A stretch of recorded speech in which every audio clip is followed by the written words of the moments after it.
गतकाली गोबा ग्राम गोष्ठी संघर्ष में जनक मृत्यु घटना 5 जन अभियुक्त गिरफ कर परिचालन कर छत्रपुर थाना पुलिस 405/25 छत्रपुर थाना एक मामला रुजु करथिला पुलिस। गिरफ अभियुक्त माने हेले निरंजन स्वाई, हर्ष साहू, गौरीशंकर स्वाई, अखिल स्वाई और तपन साहू। एने आज सांबादिक सम्मेलन में गंजाम अतिरिक्त एसपी रंजित कुमार पृष्टि सूचना देते। गोटे ठेंगा 3 हल चप्पल बाउंस जबत होता बेले पुलिस अधिक तदंत जारी रखी।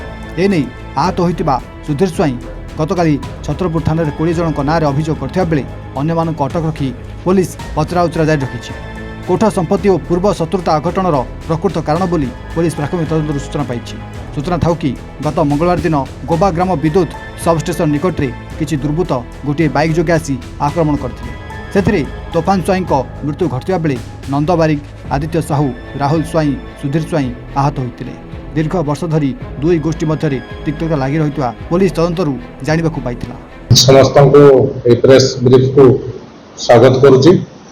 आपण मैंने जानती गतकाली छत्रपुर थाना अधीन गोबा गाँव में गोटे अघटन घटी जाइए से जड़े मृताहत होती अन्य मैंने आहत होती।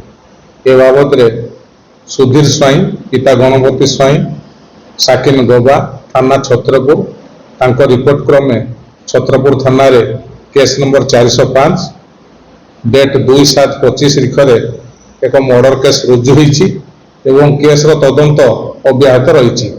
आईएसी छत्रपुर निजे केस तदंत भार नहीं। आपण मानकर घटनावली गतकाली 2/7/25 तारीख राति 3टार आम रिपोर्ट हस्तगत होती। घटना गतकाली 1/7/2025 तारीख सकाल 9:30 ରୁ 9:50 मध्य गाँ मझिरे सब स्टेशन पाखे गाँ रास्तार घटी। ए बाबद जहाँ जना पड़ुची पूर्व गोष्ठी विवाद एवं दुई गोष्ठी मध्य शत्रुता मनोभाव को नहीं कठघर संपत्ति को नहीं विवाद आगु 3-4 वर्ष है विवाद लगी रही से विवाद को आखि आगे रखी गतकाली घटना घटी। ए बाबद पुलिस गोटे केस करी तुरंत तदंत अब्याहत रखिला एवं आहत माने तांकर संपर्क सहित सांगे सांगे छत्रपुर मेडिकल को आसते एवं छत्रपुर मेडिकल डाक्तर परामर्श अनुजाई तांको एमकेसीजी मेडिकल ब्रह्मपुर को पठाइला एवं चिकित्सा समय रे तोफान स्वाई पिता राम स्वाई साकिन गोबा तांकर देहांत होता। अन्य आहत माने यथा सुधीर स्वाई, आदित्य साहू, राहुल स्वाई से एमकेसीजी मेडिकल रे चिकित्साधीन अच्छा। घटनार विवरणी केवल कठघर संपत्ति को नहीं यही घटना घटी।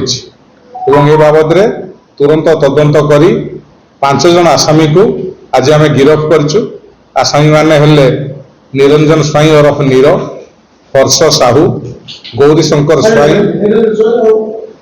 निरंजन स्वाई ओरफ नीर, हर्ष साहू, गौरीशंकर स्वाई, तपन साहू, अखिल स्वाई समस्त घर गोबा ग्राम रे। गौरीशंकर स्वाई, तपन साहू, अखिल स्वाई आज्ञा समस्त घर गोबा ग्राम रे। एवं घटनास्थल गोटे बाउंस ठेंगा 3 हल चप्पल जबत करा जायछि। सब पोस्टमार्टम करा जायछि। पोस्टमार्टम परे जो डिसीज रो लुगापटा मध्य जबत करा जायछि। तदंत अब्याहत रही। आउ जो जो मानकर संपृक्ति केस रे आसीबो समस्त को तुरंत गिरफ्त करा जिवो। ए बाबद 20 जन नाँ एफआईआर होती। आम पुंखानुपुंख तदंत करुचु।